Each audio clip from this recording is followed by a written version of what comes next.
18세기 말부터 전쟁 또는 평화를 목적으로 국가나 동맹국들이 모든 보유하고 있는 자원들을 활용하는 기술을 한 단어로 정리하기 시작했습니다. 그게 바로 전략이라는 단어입니다. 사실 전략이라고 하는 이 단어는 군사적 의미로 사용되기 시작을 하였죠. 그런데 지금은 어떤 입사 시험 인터뷰를 앞두고 어떻게 인터뷰를 잘해야 되냐, 그걸 이야기할 때 면접 전략이라고 이야기하기도 하고, 사업하시는 분들에게는 사업 전략, 또 판매하시는 세일즈 하시는 분들에게는 세일즈 전략이라고 이야기하면서 꼭 군사적인 용어로만 쓰는 것이 아니라 우리의 삶 가운데 어떤 문제를 지혜롭게 잘 풀어가기 위한 하나의 방법을 이야기할 때 그 전략이라는 표현을 씁니다. 이렇게 전략을 어떻게 세우느냐는 승리하는 삶에 있어서 굉장히 중요합니다. 그런데 이 전략과 함께 동시에 쓰이는 또 하나의 단어가 있는데 바로 전술이라는 단어입니다. 전략과 전술, 그러면은 그 단어가 그 단어 같지만 사실 전략과 전술에는 약간의 차이가 있습니다. 전략은 어떠한 상황이 펼쳐지기 이전에 이 상황 속에서 어떻게 하면 어떤 공격으로 그리고 어떤 방법으로 이 전쟁이든 게임이든 어떤 상황들을 풀어갈지 그 상황에 마주하기 전에 세우는 것을 전략이라고 이야기한다면, 전술은 그 현장에 들어가서 그때그때마다의 상황을 보면서 그때그때마다 약간의 변형을 주는 것, 그거를 가리켜서 전술이라고 이야기를 합니다. 우리 하나님은 어떤 하나님이시냐면 아무런 계획 없이 그냥 닥치는 대로 하고 싶으신 일을 행하시는 하나님이 아니십니다. 우리 하나님은 태초에 천지를 창조하시는 그때부터 예수 그리스도를 이 땅에 보내시기로 계획하신 구약의 모든 역사, 그리고 예수님께서 이 땅에 오셔서 부활 승천하심으로 말미암아 인류를 구원할 수 있는 모든 구원의 역사를 다 마무리하시고, 그 이후에 승천하시고 올라가신 그 예수 그리스도께서는 그대로 끝나신 것이 아니라 다시 올라가신 모습 그대로 내려오실 것이라는 것을 약속하신, 하나님은 모든 것이 계획 속에서 이루어지시는 하나님만의 카이로스 속에서 역사하시는 철저하신 하나님이시라고 하는 거예요. 어느 정도로 철저하시냐면 온 인류에 이미 이 땅에 왔다가 죽은 사람도 많고, 이 땅에 와서 살아가고 있는 사람도 있고, 앞으로 이 땅에 태어날 사람들도 있는데, 그 모든 사람들에 대한 계획을, 우리가 태어나기 전부터 우리를 향한 모든 계획을 그 하나님은 가지고 계시다고 성경은 이야기하고 있습니다. 그러니 하나님의 계획이 치밀할 수밖에 없고, 그 하나님의 계획은 때로는 그때 당시에는 실수하신 것처럼 느껴지지만 시간이 지나서 되돌아보면 그것이 마이너스가 아니라 우리의 인생의 플러스였음을 우리는 자주 깨닫곤 하는 것을 볼 때에, 그 치밀하신 하나님의 계획은 그냥 계획만 치밀하게 세우시는 것이 아니라 날마다 그분은 우리에게, 그리고 하나님의 백성들에게 이기는 싸움을 하게 하시고 승리를 경험하게 하시는 너무나도 좋으신 하나님이시라고 하는 것을 우리는 기억해야 된다고 하는 것이에요. 오늘 이제 저와 여러분들이 사도행전 13장을 마주하게 됩니다. 왜 제가 오늘 설교 첫 후에 전략과 전술에 대해서 말씀을 드리냐면, 제가 오늘 이 13장에 있는 말씀을 읽어내려가기 시작하는 동안 제 안에 이런 생각이 들었어요. 우리가 흔히 사도행전 전체 1장에서부터 마지막 28장까지의 내용을 가지고 전반부와 후반부로 나눌 때 1장부터 12장까지를 전반부라고 이야기를 하고 13장부터 그 다음 마지막 28장까지를 후반부로 이야기를 합니다. 그런데 1장부터 12장까지 지난 시간 동안 우리가 계속 살펴봤던 사도행전의 역사는 마치 하나님의 전략을 우리에게 보여주는 것 같이 저에게 느껴졌어요. 앞으로 온 인류를 구원하기 위해서 어떻게 역사하실지, 앞으로 교회는 어떻게 세워져야 하는지, 예루살렘 교회를 통해서, 안디옥 교회를 통해서 교회는 어떤 모습으로 세워져야 건강한 교회 공동체의 모습을 가져갈 수 있는지, 그리고 때로는 복음을 전할 때에 핍박을 당할 수 있지만 그 핍박이 우리에게 마이너스가 아니라 어떻게 플러스가 되는지를 보여주시는 이야기들. 그래서 이후에 우리의 삶 가운데 때로는 무너지는 것 같더라도 우리가 낙심하지 말고 계속해서 달려갈 수 있는 힘을 우리에게 실어주는 내용이 이 전반부 1장에서부터 12장까지 나와 있다는 거죠. 그리고 온 인류를 구원하기 위하여 이방인들에게 복음이 전해져야 되는데, 그동안 예루살렘 교회만을 위해서 복음이 전해지던 그 복음이 고넬료의 집에 복음이 전해짐으로 말미암아 이방인들을 향한 복음의 문이 열리기를 시작했고, 사도행전 11장에서 안디옥 교회가 세워졌고, 12장에 잠시 예루살렘으로 돌아가가지고 요한의 형제 야고보가 순교를 당하고, 그리고 베드로가 옥에 갇혔으나 그 위기 속에서 교회가 기도함으로 말미암아 베드로가 옥에서 풀려나오는 이 광경들을, 장면들을 우리에게 보여줌으로 말미암아 이것이 하나님의 전략임을, 이것이 하나님이 온 인류를 구원할 당신의 계획이심을 우리에게 보여주셨다면 13장부터 28장까지는 그 하나님의 위대한 역사를 이루기 위한 그 복음의 현장에서, 선교의 현장에서, 전도의 현장에서 하나님은 어떤 전술을 가지고 계시는가를 우리에게 보여주는 내용처럼 저에게는 다가왔어요.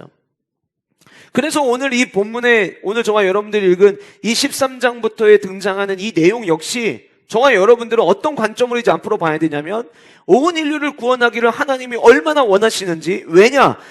얼마나 원하시는지가 이 본문 이후에 13장 이후에서 나타나는 걸 우리가 어떻게 발견할 수 있냐면, 그때그때 상황마다 우리가 생각할 때는 답이 안 나와 보이는데 그 답이 안 나오는 현장에서 하나님은 하나님만의 전술을 통해서 모든 것들을 가능케 하시고 복음의 문이 열리게 하시는 것을 이제 우리는 계속해서 마주하게 될 거예요. 그 첫 번째 장면이 오늘 저와 여러분들이 마주하고 있는 사도행전 13장 1절부터 12절까지의 말씀입니다. 오늘 이 말씀 속에서 저와 여러분들이 기억해야 될 가장 중요한 핵심 메시지는 오늘 말씀의 제목이기도 하는데, 성령 하나님은 저와 여러분들을 보내기를 원하신다라고 하는 거예요. 하나님은 자신 스스로 계신 하나님이십니다. 그런데 그 하나님은 항상 사람을 통해서 역사하십니다. 여러분, 저는 저의 삶이, 그리고 우리 영가족들의 삶이 하나님의 나라와 하나님의 영광을 위하여 쓰임받는 삶이 되기를 주님의 이름으로 축복합니다. 축복합니다. 그러기 위해서 우리가 기억해야 되는 것이 무엇이냐면, 한번 따라 보실까요? 성령 하나님이 나를 보내기를 원하신다. 한번 다시 하겠습니다. 성령 하나님이 나를 보내기를 원하신다. 이 사실을 저와 여러분들이 기억해야 된다고 하는 거예요. 내가 정말 하나님의 영광을 위해 쓰임받고 싶습니다를 여러분들의 마음 중심 속에서부터 고백하신다면, 우리가 부인하지 말아야 되는 것은 성령 하나님께서는 저와 여러분들을 보내기를 원하신다라고 하는 이 사실을 우리가 잊어버리면 안 된다라고 하는 거예요. 오늘 정확하게 이야기하면 사도행전 13장 4절에서부터 새로운 선교의 역사가 등장을 하는데, 제가 4절부터를 본문으로 정하지 아니하고 1절부터의 본문을 정했던 이유가 있었습니다.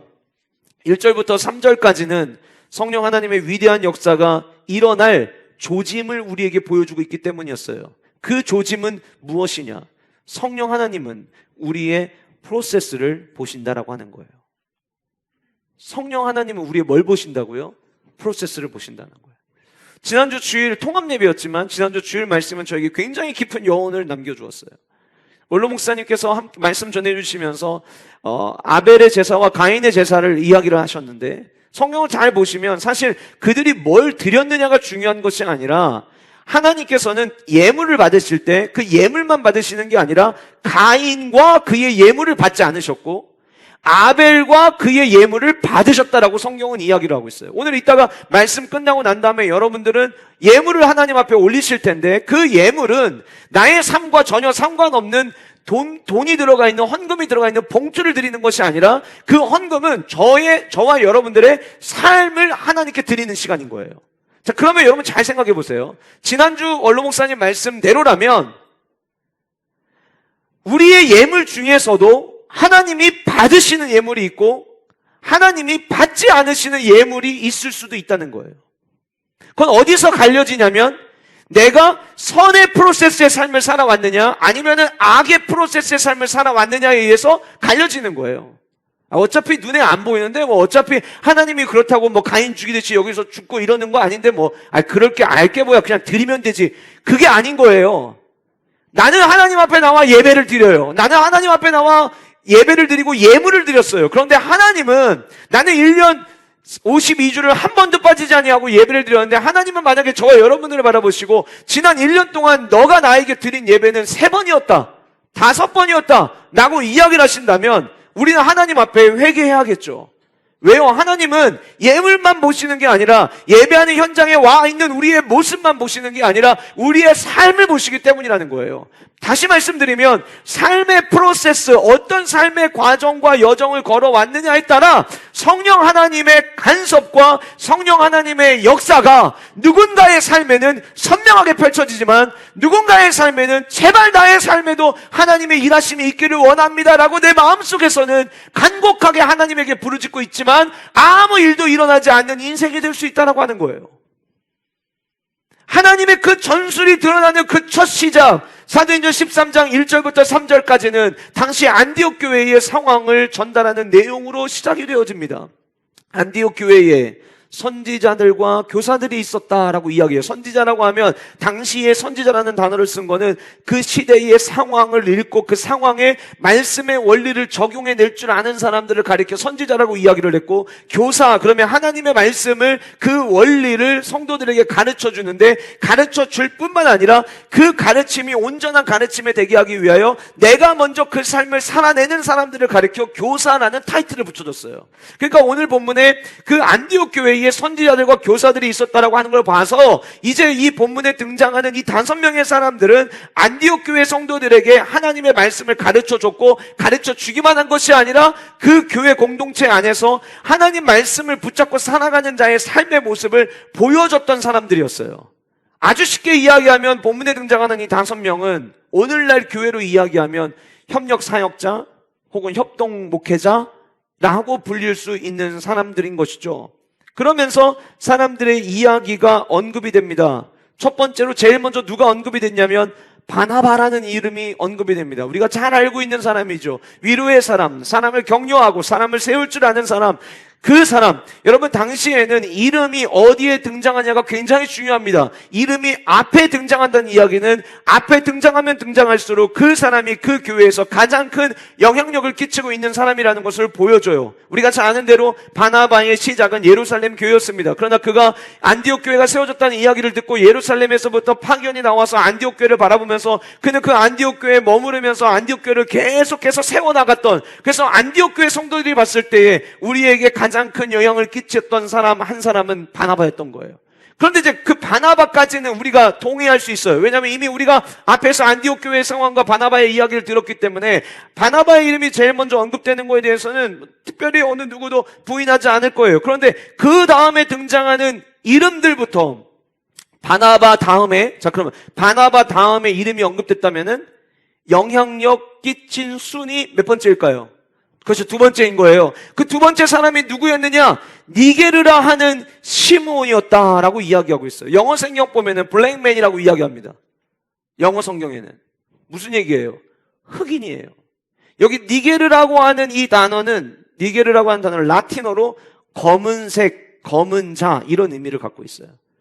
다시 말씀드리면 성지를 여러분들이 가보시면 대부분의 사람들이 백인과 우리 동양 사람들의 피부 색깔이 약간 섞여 있는 듯한 이스라엘 사람들의 피부색이 그래요.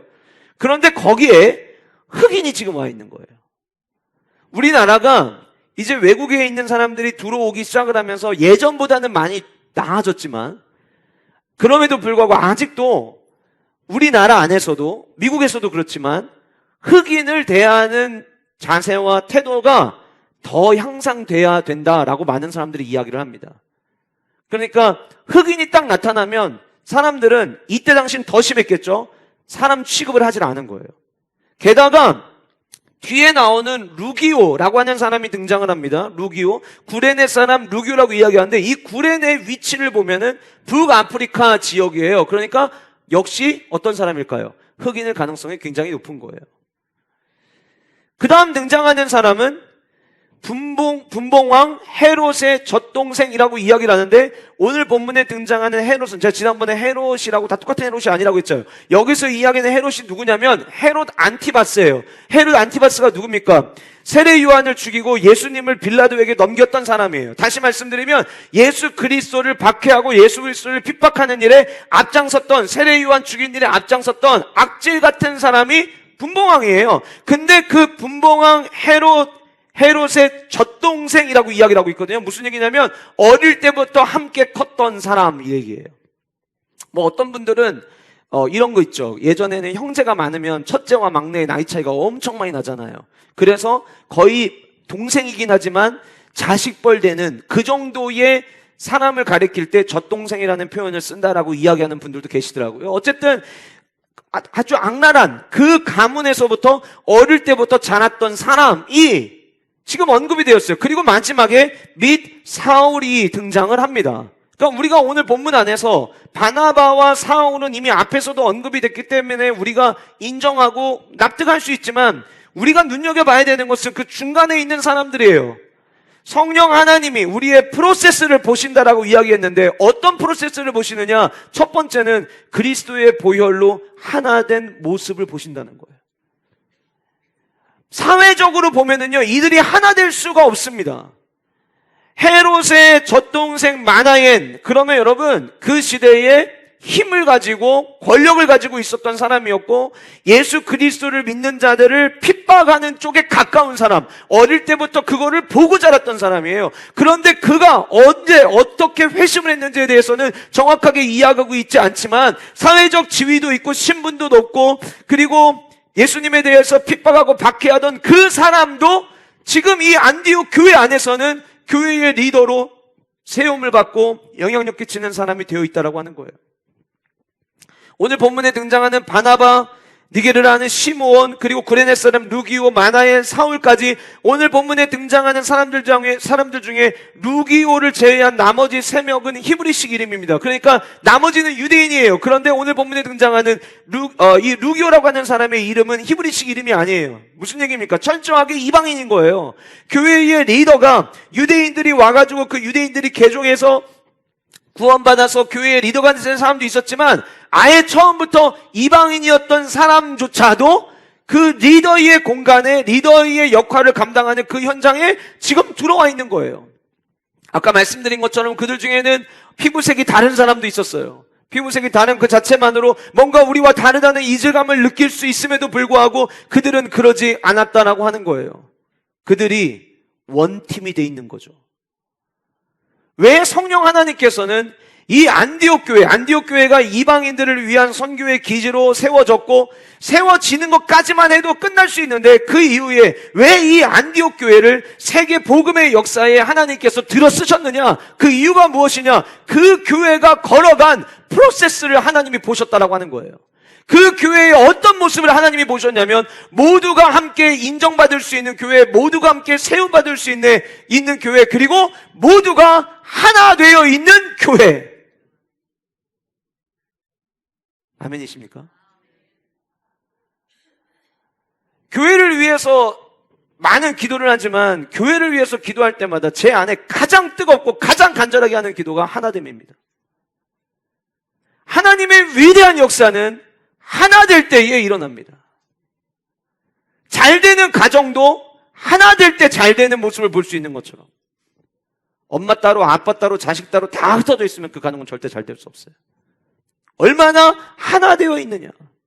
여러분이 이들이 하나 될 수 있었던 이유가 무엇일까요? 사회적 신분도 다르고 배경도 다르고 자라난 환경도 다르고 사회적인 위치도 다르고 유대인이냐 아니냐의 상황들도 다르고 다 다름에도 불구하고 그들이 하나 될 수 있었던 이유는 그들에게 예수 그리스도의 십자가의 복음이 있었기 때문이라는 거예요.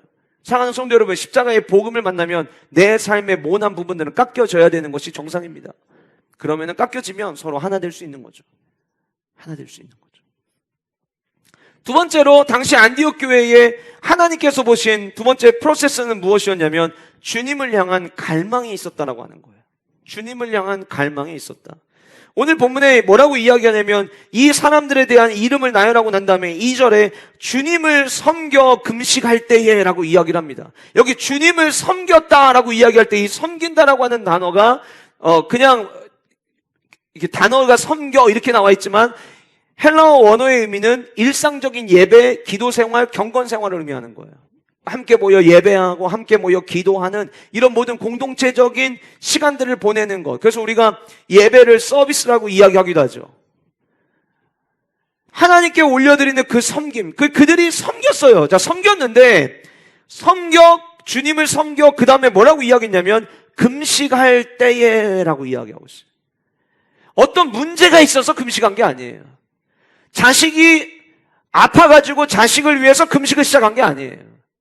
승진을 해야 되는데 이 승진을 앞두고 심사를 앞두고 금식한 게 아니에요. 자녀의 합격을 앞두고 금식한 게 아니에요. 사업의 개업을 앞두고 금식한 게 아니에요.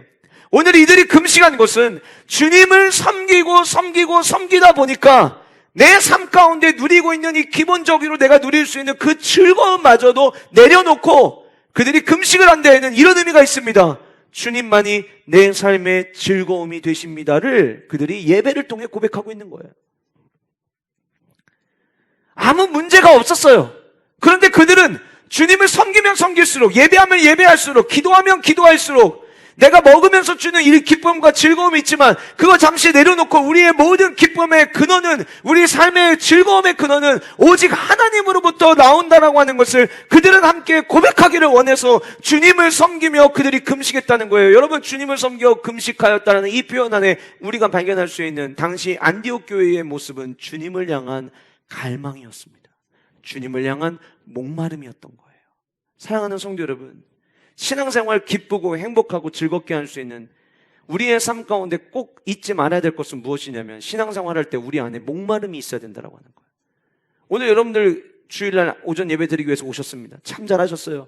여러분들의 발걸음 인도하신 하나님 앞에 감사를 드립니다. 그러나 여러분, 주님이 우리의 발걸음을 인도하셔도 예배에 들어오는 순간부터 주실 말씀에 대한 갈망과 갈급함을 갖는 건 우리들의 몫이에요. 주여, 오늘도 내게 은혜 주시옵소서. 오늘 말씀도 나를 향한 말씀 되게 하여 주시옵소서. 그럴 때에 하나님께서는 주의 보혈로 하나 된 공동체, 주의 보혈로 주님을 향한 갈망이 계속해서 날로 뜨거워지는 그 공동체에 하나님께서는 역사하기 시작을 하신다라고 하는 거예요. 그래서 주님을 섬겨 금식할 때에 그 다음에 2절 누가 나타납니까? 성령이 이르시되, 그 모습이 성령 하나님의 마음을 기쁘시게 한 거예요. 성령이 이르시되 내가 불러 시키는 일을 위하여 바나바와 사울을 따로 세우라 하시니, 이에 금식하며, 성령 하나님이 따로 세우라고 말씀하셨어요. 말씀하셨는데 그들이 그 말씀을 듣고 다시 금식하기 시작합니다. 하나님의 음성을 듣고 난 이후에 그들이 다시 금식과 기도에 집중함으로 말미암아 하나님이 분명 우리에게 뭔가를 시키실 것이 확실하구나, 그 확신을 가지고 그들이 다시 기도한 거예요. 그리고 난 다음에 그 기도를 통하여, 금식과 기도를 통하여 확신을 받고 그들이 어떻게 합니까? 두 사람에게 안수하여 보냅니다. 이것이 안디옥 교회가 이방인들의 복음의 기치가 되어지고, 그리고 수많은 인류의 구원을 위하여 첫 삽을 뜨는 교회로서 쓰임받을 수 있었던 프로세스였어요. 우리가 대전의 성시화로 하나님께 쓰임받기를 원합니다. 기도하고 있습니다. 그럼 우리 교회는 어떤 프로세스가 있어야 될까요? 그저 우리끼리 예배 드릴 때마다 대전의 성시화를 외친다고 해서, 여러분들이 각자 있는 자리에서 대전의 성시화를 외친다고 해서 이루어지는 것이 아니라, 저와 여러분들 안에도 이 두 가지의 마음이 있기를 주님의 이름으로 축복합니다. 뭔가 모르게 하나 되는 거에 불편한 마음이 있으신 분들, 주여 내 마음이 왜인지 모르겠으나 자꾸 이렇게 하나 되는데 뭔가 뒤로 빠지려고 하고 미루려고 하는 모습들이 내 안에 있습니다. 주여 내 안에도 하나 될 마음을 주시옵소서. 기도하셔야 돼요. 주여 내 안에도 성령 하나님을 향한 목마름과 갈급한 마음을 주여 내 안에도 더하여 주시옵소서. 일주일에 한 번 예배 드려도 충분한데요. 뭘 할 수 있죠. 그러나 여러분들의 인생 가운데 하늘 아버지를 향하여 정말 간절하게 부르짖는 시간이 언제가 있으십니까? 그 하나님을 향하여 내가 부르짖고 주님의 음성을 내가 듣기를 원하는 그 갈급한 마음을 가지고 함께 나와서 또 예배하고 함께 부르짖는 은혜와 축복, 그 프로세스 속에 역사하시는 그 하나님을 함께 누릴 수 있기를 주님의 이름으로 축복합니다. 그렇게 두 사람을 성령의 인도하심을 통해서 4절 말씀, 두 사람이 성령의 보내심을 받아 실루기아에 내려가 거기서 배 타고 구브로에 갔다라고 이야기를 합니다. 지도를 잠깐 띄워주세요. 왜 내려갔다라고 표현을 하냐면, 여기 보시면 제가 빨간색으로 표시해 놓은 세 군데가 있죠.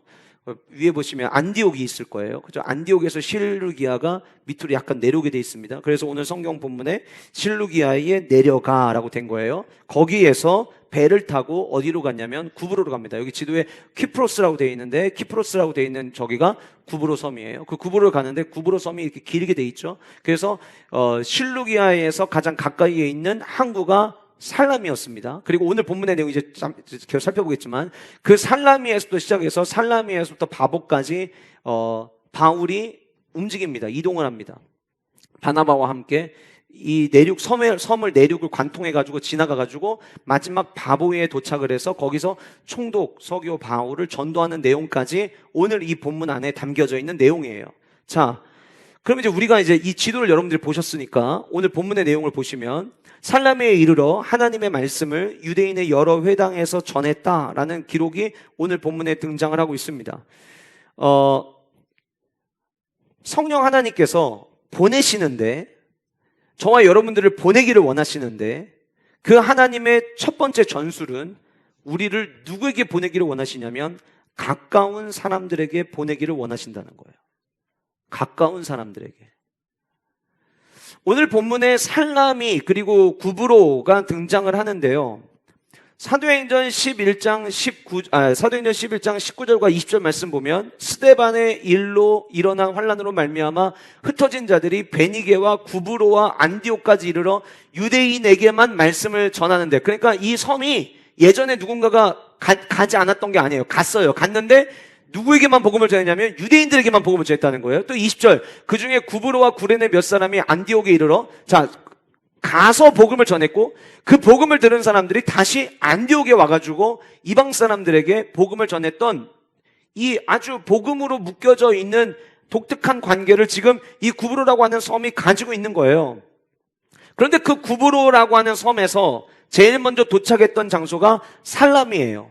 물론 위에서 이야기하고 위에서 언급한 것처럼 실루기아와 살라미가 동선상 가장 가깝기 때문에 도착을 했겠죠. 그런데 이 안에서도 성령 하나님의 배려를 엿볼 수가 있습니다. 지금 이들은 이방인 선교를 본격적으로 시작하기에 앞서서 성령 하나님께서는 이들에게 배려를 주셨는데, 어떤 배려를 주셨냐면 그 살라미에 이르렀는데 그 살라미에는 성경에 뭐라고 이야기하냐면 하나님의 말씀을 유대인의 여러 회당에서 전했다라고 이야기를 하고 있어요. 거기에 유대인의 회당들이 많이 있었다는 거예요.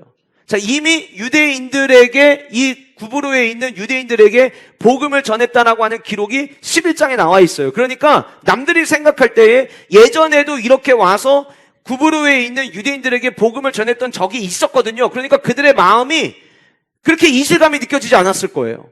그리고 그들에게 가서 복음을 전함으로 말미암아 애당초 처음부터 복음을 전하기 힘든 사람들을 마주하는 것보다 그래도 어느 정도 부드럽게 이야기할 수 있는 어느 정도 성경에 대한 지식과 배경을 가지고 있는 사람들에게 다가가서 이야기를 하는 게 훨씬 편하겠죠. 그래서 저는 어떻게 느껴졌냐면 이 5절에 있는 말씀이 성령 하나님께서 이 두 사람을 배려하셔서 복음을 전하는 워밍업 시키셨구나라고 보인 거예요. 우리 이번 주 수요일날 더포스쿨 합니다. 더포스쿨 뭐 하는 거냐면 복음 전하러 나가기 전에 우리의 삶에 워밍업 하는 거예요. 내가 옆에 있는 사람, 그래도 우리 교회 같은 영가족, 그들에게 한번 복음을 전해보는 거죠. 내가 들은 내용을 가지고 한번 해보는 거죠. 그걸 통해서 이렇게 하면 되는구나 라고 하는 자신감도 얻을 수 있고 그 과정을 통해서 연습도 할 수 있는 거예요. 그렇게 하나님께서 그들을 보내셨어요. 자, 그런데 여기서 중요한 게 뭐냐?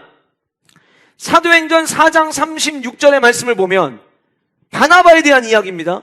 구브로에 난 레위족 사람이 있으니 이름은 요셉이라 사도들이 일컬어 바나바라 번역하는 위로의 아들. 바나바가 어디 출신이에요? 구브로 출신인 거예요. 자, 하나님께서 바나바와 사울을 지금 안디옥에서 구브로로 보내셨는데, 바나바, 우리가 잘 아는 것처럼 이미 위로의 사람으로 언급이 되었고 사도행전 4장에 예루살렘에 머무르고 있었어요. 다시 말씀드리면 구브로에서 태어났지만, 태생은 구브로이지만 언제 그가 예루살렘으로 나와서 이주한 삶을 살고 있었는지는 정확하게 밝혀지지 않았지만 적어도 사도행전의 역사를 기준으로 봤을 때 15년 이상 고향을 떠나 지금 생활하고 있었던 사람이 바나바였던 거예요.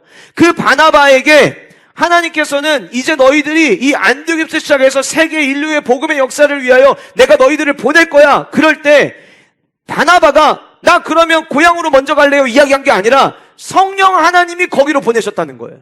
성령 하나님이 거기 먼저 가라고 이야기한 거예요. 그럼 이유가 왜 그럴까요? 사도행전에 등장하는 하나님의 전술은 하나님의 전략에서 그대로 드러나는데 사도행전 1장 8절 예루살렘과 온 유대와 사마리아와 땅끝, 이 순서가 하나님의 전술에, 이 하나님의 전략이 이 전술에서도 그대로 드러나요.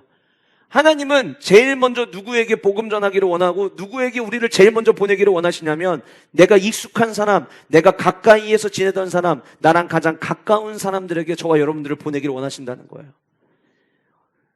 여러분들이 이번 전도축제를 앞두고 여러분들이 예비신자들을 작정하셨어요. 여러분들이 작정하신 예비신자들 보니까 대부분 똑같아요. 첫 번째 가족이 제일 많고요.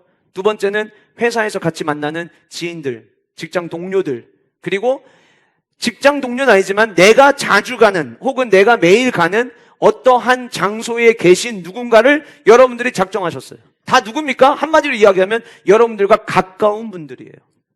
성령 하나님은 우리와 전혀 모르는 사람, 우리가 노방전도 하죠. 노방전도는 사실 모르는 사람들이에요. 그런데 그 노방전도는 우리에게 복음을 주셨고 그 복음의 빚진 자이기 때문에 우리가 나가서 복음을 전하는 거지만 정말 하나님이 원하시는 것은 뭐냐면 저와 여러분들이 있는 그 주변에 가장 가까이에 자주 만나는 그들에게 성령 하나님은 저와 여러분들을 보내기를 원하신다라고 하는 거예요. 역시 마찬가지로 유대인들의 회당을 다니면서 그들에게 나아가 복음을 전하게 하셨습니다. 가까운 사람이에요. 이 가까운 사람들이 누구냐? 가까운 사람, 그리고 그 가까운 사람에도 유대인의 회당이라고 이야기했는데 그럼 이 유대인의 회당에 있는 유대인들은 과연 어떤 사람들이냐? 한마디로 정리하면은요, 머리로는 아는데 영적인 눈이 아직 떠 있지 않는 자들이에요. 그들 머리로는 다 알아요. 뭘 압니까? 메시아, 우리를 구원할 메시아가 올 거라는 거를 머리로는 다 알아요.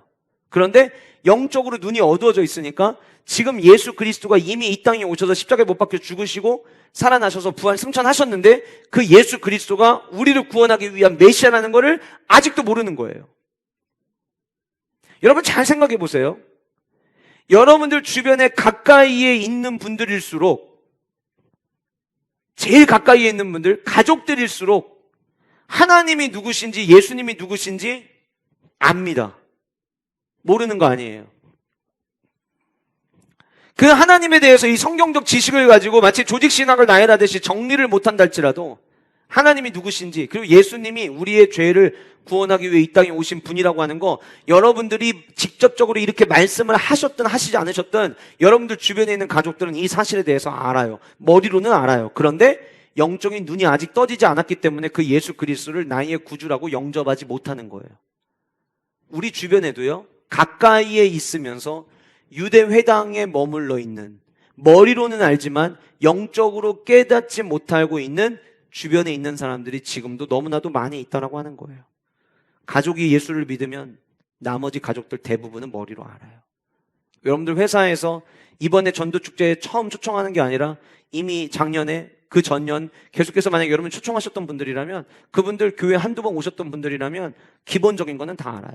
그런데 아직 그 복음 메시지에 아멘이 안 되는 거예요. 왜요?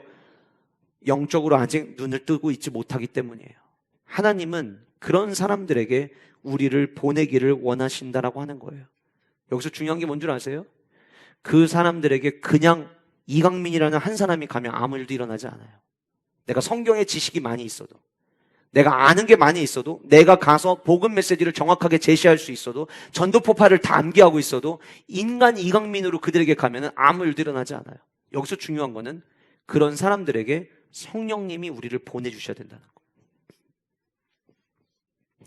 여러분, 에베소서 5장과 6장의 내용에 보면 부부관계에 있어서 자녀들에게, 부모들에게 권면하는 사도 바울 선생님의 권면이 등장을 합니다. 남편에게 복종하기를 주께 하듯 해라. 교회가 그리스도에게 하듯 범사의 남편에게 복종해라. 남편들에게도 아내 사랑하기를 그리스도께서 교회를 사랑하시고 교회를 위하여 자신을 주신 같이 해라. 그 다음에 자녀들에게, 부모에게 순종하고 공경하라.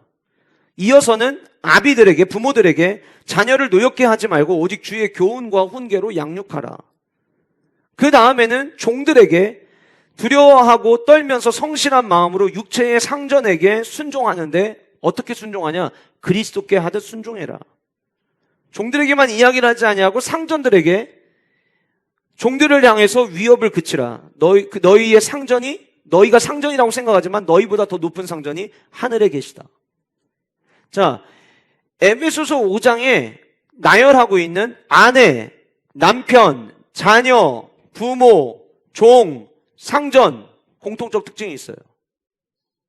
매일 보는 사람들이라는 거예요. 자주 만나는 사람들, 가장 가까이에 있는 사람들이에요. 그런데 이들에 대한 이야기를 시작하기 바로 전에 에베소서 5장 18절에 사도 바울 선생님이 이렇게 이야기합니다. 술 취하지 말라 이는 방탕한 것이니 오직 성령의 충만을 받아라. 그들에게, 매일 만나는 그들에게 우리가 다가가고 그들은 성경의 가르침대로 살아내야 되는데 그게 우리 인간의 힘으로는 안 된다는 거예요. 그래서 우리에게 필요한 게 성령 하나님의 은혜가 필요한 거예요.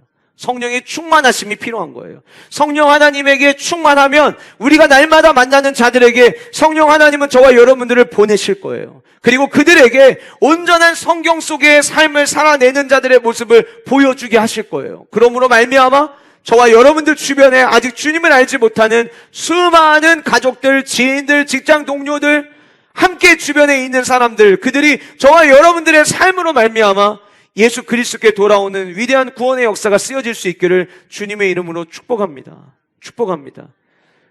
오늘 말씀은 전도에 대한 말씀이구나. 나하고 상관없는 말씀이네가 아니에요. 성령 하나님이 안디옥 교회에 사도행전 1장부터 12장까지 성령의 다양한 역사를 펼치시고 그 역사를 이제 본격적으로 확장시키시면서 제일 먼저 하신 일이 가장 가까이 있는 사람에게 바나바를 보낸 일이었어요. 무슨 얘기입니까? 성령 하나님에게 이거보다 중요한 일이 없는 거예요. 저와 여러분들 주변에 있는 가장 가까운 사람들에게 우리를 보내는 것보다 더 중요한 일이 없는 거죠. 사랑하는 성도 여러분, 성령의 충만함으로 말미암아 성령 하나님께서 저와 여러분들을 가까운 사람들로 보내기를 원하신다는 이 사실을 기억하고 다음 한 주간도 또 이제 이번 주 지나고 그 다음 주 2주간 동안 각 목장에서 예배신자들과 함께 교제하는 시간들을 가지실 텐데 그 누구보다도 예배신자를 초청해서 함께 교제하는 이 일에 여러분들 열심을 다하시는 은혜와 축복이 있기를 주님의 이름으로 간절히 소원합니다. 왜요? 가장 가까이 있는 사람들에게 성령 하나님은 우리를 보내기를 원하시기 때문이에요. 두 번째로, 보내시는 성령 하나님, 누구에게 우리를 보내기를 원하시느냐? 진리에 목마른 사람들에게 우리를 보내기를 원하신다는 거예요. 돈이 없는 사람들에게 보내시는 게 아니에요. 육체적으로 어디 아픈 사람에게 우리를 보내시는 게 아니에요. 상처 있는 사람에게 우리를 보내시는 게 아니에요. 우리는 가끔 이제, 물론 틀린 얘기는 아니죠. 관계전도 할 때 보면 삶의 어려움을 당하거나 힘든 고통의 시간을 통과한 사람들일수록 전도하기 쉽다는 통계가 있어요. 왜냐하면 뭔가를 붙잡아야 되니까. 그러나 그분들이 어떤 상황, 어려운 상황에 놓여져 있다 할 때 우리가 예수 그리스도를 그분에게 소개시켜드리는 이유는 그 문제를 해결할 요술램프가 아니기 때문이에요. 그것 때문에 우리가 예수님을 소개하는 게 아니에요. 그거보다 더 중요한 우리의 영적인 문제를 그분이 터치해 주시면, 내 삶의 아픔은 여전히 있다 할지라도 영적인 문제가 터치되면 그것을 이겨낼 수 있는 힘을 얻을 수 있게 우리가 그분들에게 예수 그리스도를 전하는 거예요. 섬 가운데로 아까 우리 함께 지도로 봤던 것처럼 살라미에서부터 그 섬을, 구브로 섬을 관통하여서 바보에 이르릅니다. 이 구브로라고 하는 섬이 제주도의 5배 정도 된다고 해요. 그러니까 꽤 큰 섬이죠. 그리고 구브로로 갔는데, 구브로가 아까 말씀드린 것처럼 바나바의 고향이기도 하지만 이 구브로는 비너스라고 하는 신에게 바쳐진 섬이었어요.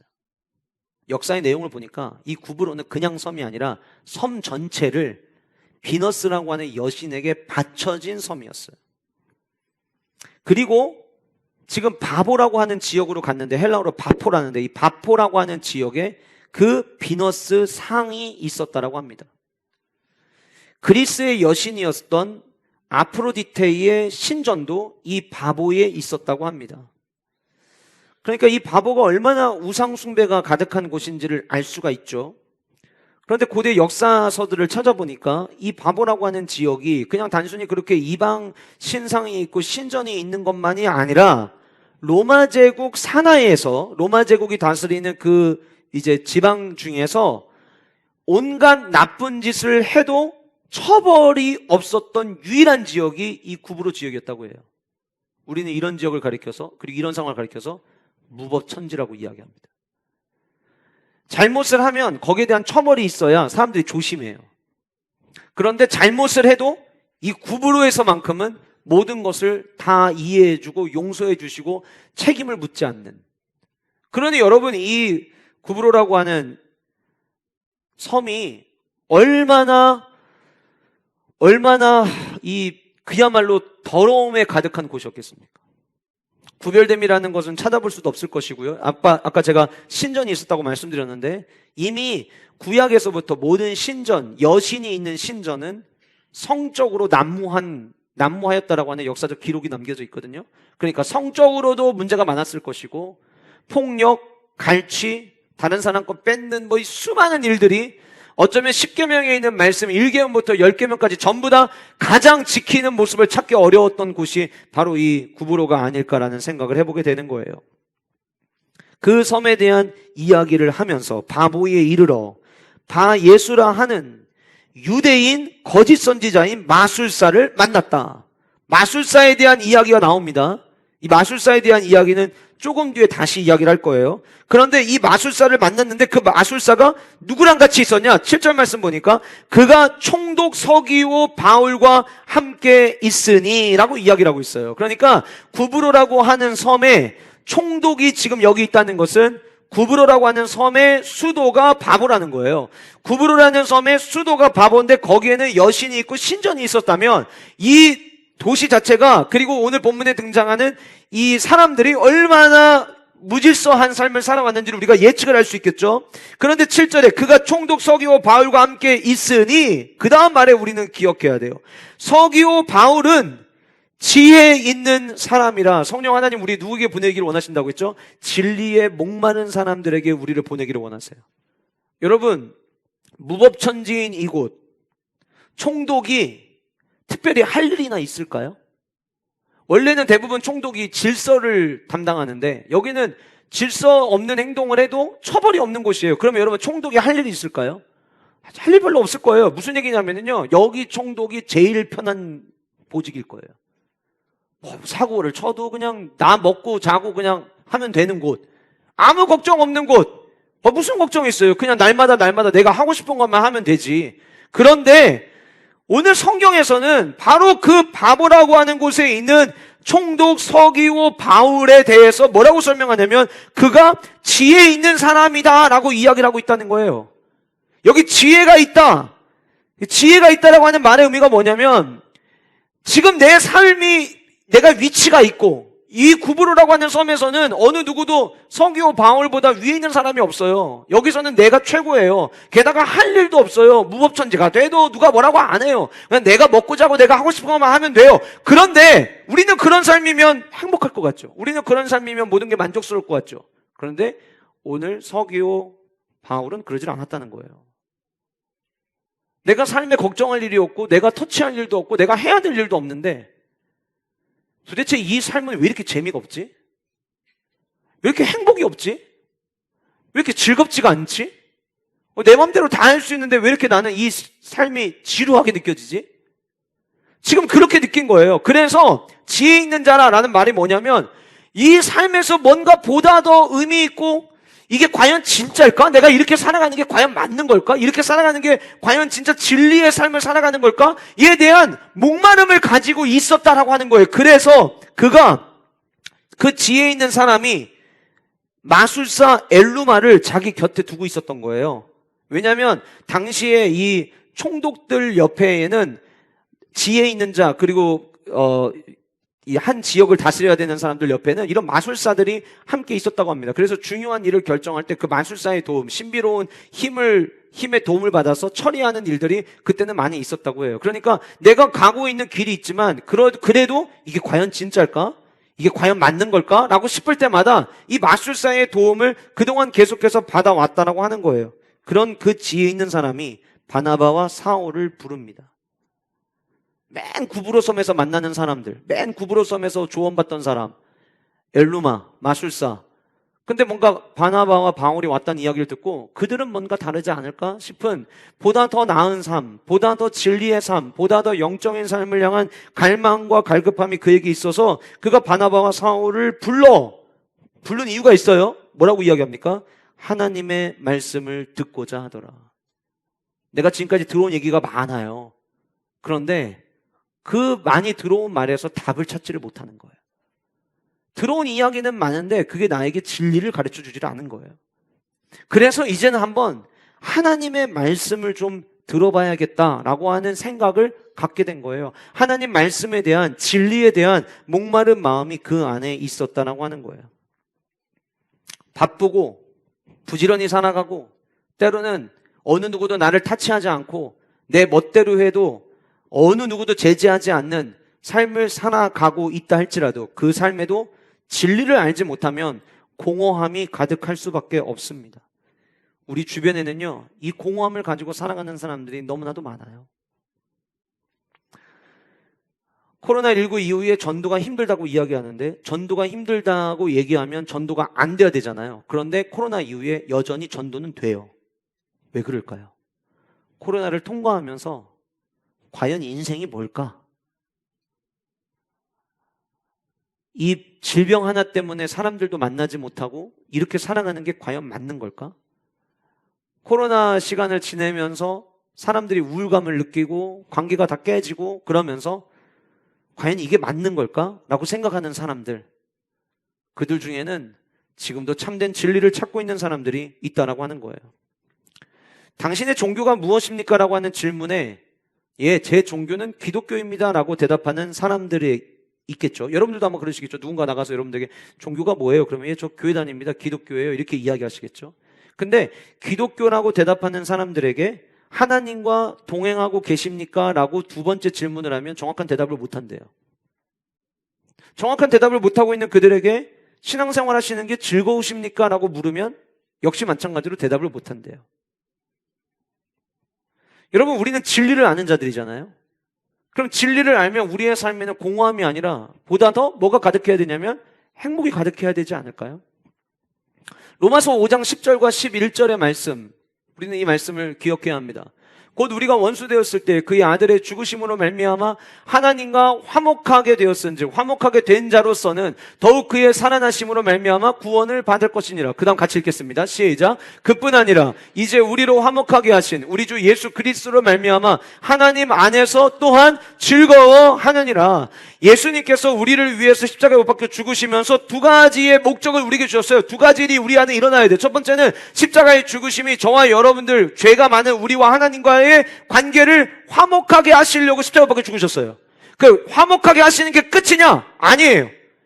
그 화목으로 말미암아 저와 여러분들이 즐거움을 느끼게 하기 위하여 주님은 우리에게 그 즐거움을 주시기 위하여 십자가에 못 박아 죽으셨다라는 거예요. 그래서 여러분, 우리 성도는요, 두 가지를 점검해야 돼요. 나는 하나님과 화목한가? 두 번째, 나는 신앙생활에 즐거움을 느끼고 있는가? 금요일 저녁에도 말씀드렸죠. 예수님이 좋은 걸 어떡합니까? 라는 이 고백이 내 삶 속에서 나도 모르게 툭툭 튀어나오고 있는가? 힘들고 지치고 쓰러지고 내 삶은 여전히 엉망인 것처럼 보이지만 그럴 때마다 그래도 나의 구주, 나의 반석, 나의 피난처 대신 예수 그리스도가 있음을 생각할 때 그 자체가 나에게 위로가 되고 힘이 되고 내 삶에 즐거움을 주고 있는가? 승리한 사람, 백성의 정복자, 여러분 만약에 이런 사람이 있다면 여러분도 어떠시겠어요? 되게 부러우시겠죠? 바리새파 사람이면서 종교 지도자였던, 이름의 뜻이 승리한 사람, 백성의 정복자라는 이름을 가지고 있었던 사람이 있습니다. 누구냐면 요한복음 3장에 등장하는 니고데모입니다. 그는 유대에 정통했던 사람이었고 그는 바리새인 중에 바리새인이었고 많은 사람들에게 스승으로 불려지던 사람이었습니다. 그 분야에 있어서는 정복한 사람이었습니다. 그 분야에 있어서는 승리한 사람처럼 보여진 사람이었습니다. 그런데 그가 요한복음 3장에 밤에 예수님을 찾아옵니다. 왜 찾아왔을까요? 진리에 대한 목마름 때문이었던 거예요. 머리 아는 건 많아요. 지식도 많아요. 유대인들이 갖고 있는 지식, 바리새인이 가지고 있는 지식들 다 가지고 있어요. 그런데 과연 이게 맞을까? 우리 주변에 어쩌면 저와 여러분들보다 사회적 지위, 사회적 위치는 훨씬 더 나은 분들이 많이 있을 수 있어요. 그런데 만약 그들에게 예수 그리스도의 십자가의 복음, 진리를 알지니 진리가 너희를 자유케 하려고 하는 이 진리의 말씀이 없다면 그들은 여전히 공허함을 느낄 수밖에 없습니다. 왜요? 우리 인간은 육과 영으로 창조되었기 때문이에요. 육적으로 완벽한 삶을 산다 할지라도 영적으로 하나님이 부으시는 진리의 영이 없으면 우리는 공허할 수밖에 없습니다. 지금도 우리 주변에는 오늘 본문에 등장하는 총독처럼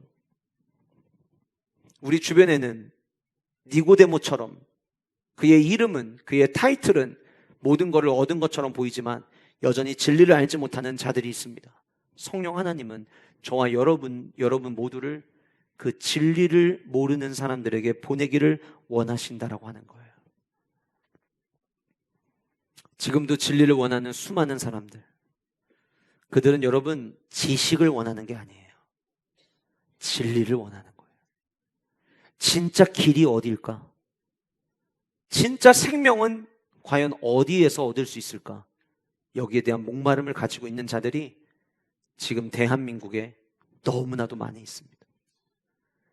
성령 하나님은 저와 여러분들을 그들에게 보내심으로 말미암아 그들 또한 우리처럼 진리 안에서 자유된 삶을 살기를 원하신다라고 하는 거예요. 성령 하나님이 나를 보내기를 원하시는 진리에 목마른 사람들이 누군지 기도하며 찾는 저와 여러분들 되기를 주님의 이름으로 축복합니다. 마지막 세 번째로 성령 하나님이 우리를 누구에게 보내기를 원하시냐면 믿는 것을 방해하는 사람들에게도 보내기를 원하십니다. 여러분 8절에 이 마술사 엘루마는 이 이름을 번역하면 마술사라. 그리고 나서 이 마술사가 총독 옆에 있는데 그 마술사가 하는 일이 뭐였냐? 지금 뭐 하고 있냐? 그들을 대적하여 총독으로 믿지 못하게 힘쓰니. 그러니까 바나바하고 사울이 복음을 전하러 왔는데 자꾸 방해하는 거예요. 방해해서 믿지 못하게 힘썼다라고 이야기하고 있어요.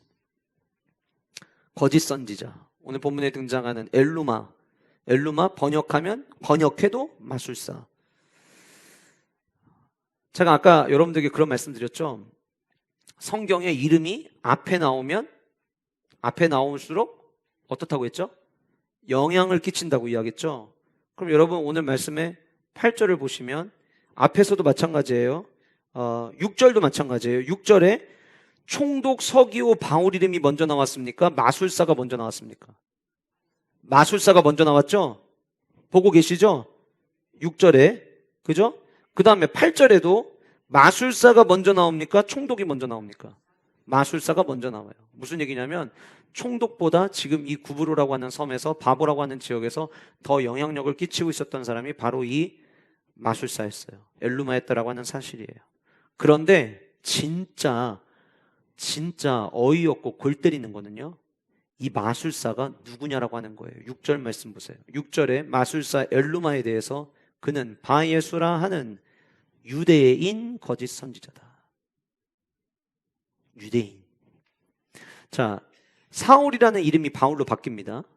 사울은 히브리식 이름이고 바울은 헬라식 이름입니다. 다시 말씀드리면 사울과 바울은 이름은 똑같은 의미예요. 어떤 분들이 이름의 의미가 다르다고 이야기해서 사울은 큰 자고 바울은 작은 자다 이렇게 이야기하는 분들 계시는데 그건 잘못된 이야기고, 사울과 바울이 이름은 똑같아요. 이름은 똑같은데 이제는 이방인 선교를 해야 되잖아요. 그러니까 이방인들에게 적합한 이름을 가지고 좀 활동하기 시작을 하는 거예요. 그러면은 여러분 오늘 본문에 총독의 이름을 언급을 할 때 총독 이름이 뭐라고 했죠? 바울이에요. 자, 사도 바울이 사울과 바울이 사울로 바울로 바뀌기 전 그걸 얘기하는 게 아니라 오늘 본문에 등장하는 총독 7절에 그가 총독 서기오 바울이라고 이야기를 하잖아요. 그러니까 이 바울은 히브리 이름이에요? 헬라식 이름이에요? 헬라식 이름이죠. 이방인이라는 이야기예요. 자, 이걸 제가 말씀드리려고 하는 거예요. 이방인이 복음을 알려고 하는 것을 방해하고 있는 거예요. 유대인이면 이 마술사가 왜 바나바와 사울이 와가지고 진리를 가르쳐 주는 걸 왜 방해하려고 했을까? 잘 거슬러 생각해 보면 지금 이 구브로라고 하는 섬에 복음이 처음 들어온 게 아니에요. 10장과 11장에서 이미 복음이 구브로 섬에 왔다라고 하는 걸 우리 아까 말씀을 통해 살펴봤잖아요. 그때 이 복음을 받아들이고 사람들이 변화되는 것을 봤어요. 만약에 이 총독이 그 복음을 받아들이고 변화되면은 이제 내가 더 이상 총독에게 조언을 해줄 일이 없고 내 직장이 쉽게 보면 사라지는 거예요. 그러니까 어떻게든 그걸 막으려고 하는 거예요. 이 사람 총독으로 하여금 계속 마술사를 옆에 둘 수밖에 없는 인생이 되게 하려고 하는 거예요. 그런데 이 마술사는 유대인이었다는 거예요. 이미 구약에서 하나님의 계획이 무엇이었는지를 알고 있는 사람이에요. 알고 있는 사람이 이제 예수 그리스도를 알려고 하는 사람을 방해하는 거예요. 8절, 그들을 대적하여 총독으로 믿지 못하게 힘썼다라고 이야기를 하는데, 이 힘썼다라고, 믿지 못하게 힘썼다라고 하는 이 표현에 사용하고 있는 동사를 직역하면 어떻게 해석할 수 있냐면, 믿고 있는 것을 불확실하게 만들다 이거예요. 바나바와 사울이 전해준 이야기를 듣자마자 믿음이 생겼어요. 근데 그 믿음이 못 들어가게 계속 방해하는 역할을 하고 있는 거예요. 그런데 성령 하나님은요, 저와 여러분들에게, 이런 사람들에게도 우리를 보내기를 원하시는 거예요. 왜요? 나 살아있는 하나님이야. 네가 막는다고 막아지는 하나님이 아니야 라고 하는 거를 하나님은 가르쳐 주기를 원하시기 때문이라고 하는 거예요. 여러분, 모든 영적으로 악한 세력이 하는 일이 있습니다. 그게 뭐냐면 믿음의 행렬에서 이탈하게 만드는 거예요. 유대인이냐 아니냐가 중요하지 않아요. 믿음의 행렬이 있는데 그 믿음의 행렬에서, 예를 들어 볼게요. 나 혼자 이탈하면은 눈치가 보여요. 나 혼자 이탈하면은 왜 그랬어 이럴 것 같아서 나랑 같이 이탈할 수 있을 법한 사람들을 막 찾아 나서요. 그래서 하나 돼서 막 나가는데 하나 되지 못하게 만약 예를 들어서 한다고 칩시다. 그가 유대인이어도, 그가 교회 안에 있는 성도여도 예수 그리스도의 복음을 다시 경험해야 될 사람들이에요. 성령 하나님은 우리를 그들에게 보내기를 원하십니다. 유대인이었으나 이방인이 예수 그리스도를 믿고 알아가는 과정에 회방을 놓았던 바로 그 사람. 그래서 그 모습을 보고 9절에 바울이라고 하는 사울을 얘기하는데, 이름이 여기서부터 이제부터는 계속 바울이라는 이름이 나와요. 바울이라고 하는 사울이 성령이 충만하여 그를 주목하고 이르되, 그에게 이야기하는 거예요. 누구에게 이야기하는 거예요? 마술사에게 이야기하는 거예요. 모든 거짓과 악행이 가득한 자요, 마귀의 자식이요, 모든 의의 원수요, 주의 바른 길을 굽게 하기를 그치지 아니하겠느냐. 너 지금 네가 하는 행동이 뭐 하고 있는 줄 알아? 그 얘기예요. 네가 지금 어떤 일을 하고 있는 줄 알아? 네가 하는 일은 모든 거짓과 악행이 가득한 일을 하고 있는 거고, 네가 지금 하는 일은 마귀의 자식이나 하는 일을 네가 지금 하고 있는 거야. 그 얘기하는 거예요. 여기서 중요한 건 이거예요, 여러분. 바울이, 이제부터 이름이 바울로 바뀌었으니까 바울이라고 이야기할게요. 바울이 이렇게 뭔가 카리스마 넘치는 이야기를 한 게 중요한 게 아니에요. 그 이야기를 할 수 있는 배경이 중요한 거예요. 9절. 사울이 성령이 충만하여. 믿는 것을 방해하는 사람들에게 성령 하나님이 우리를 보내시잖아요. 보낼 때에 그냥 가면 안 돼요. 성령 충만해서 가야 그들을 돌이킬 수 있는 거예요. 성령으로 무장되지 않으면은요, 여러분 이제 우리 내일 말고 다음 주 월요일부터 마지막 전도 축제를 앞둔 마지막 기도회를 진행합니다. 여러분들 예비신자 작성하신 분들 다 나오셔서 기도하셔야 돼요. 왜요? 전도지 가지고 갖다 줬다고 해서 역사가 일어나는 게 아니에요. 저와 여러분들이 예비신자를 품은 우리가 성령 충만해서 보내줘야 역사가 일어나는 것이지, 그냥 전도지 하나 준다고 해가지고 역사가 일어나는 게 아닌 거예요.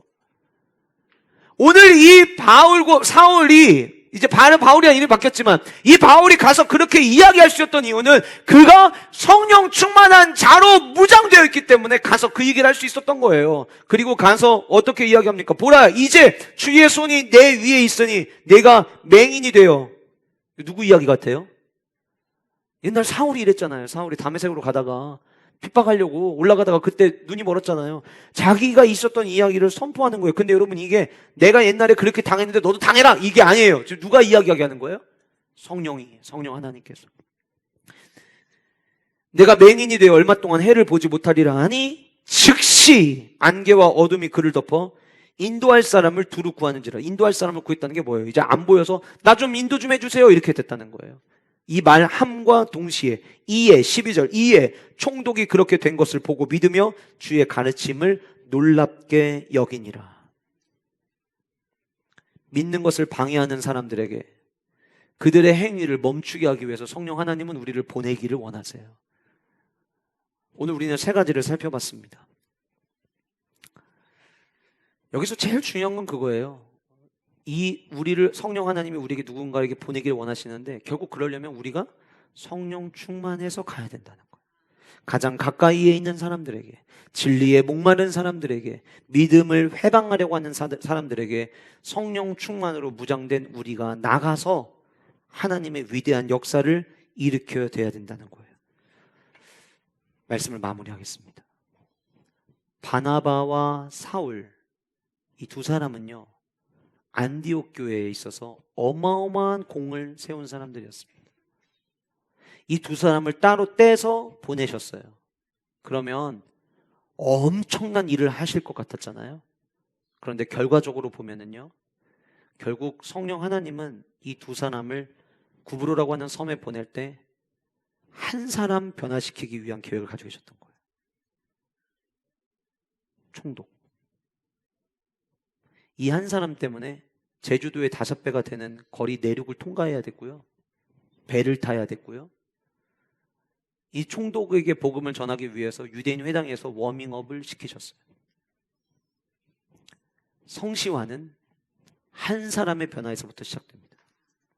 여러분들이 품은 예비 신자 그 한 사람이 주님께 돌아오게 하기 위하여 중보기도실에서 기도하겠지, 새벽에 나오는 사람들이 기도해 주겠지가 아니라 주님이 나를 보내기를 원하시니 주여 내가 성령 충만케 하여 주시옵소서. 성령 충만함으로 내가 나아가서 내가 품은 그 단 한 사람 혹은 단 두 사람, 그들을 위하여 주여 2023년 10월 쓰임받게 하여 주시옵소서.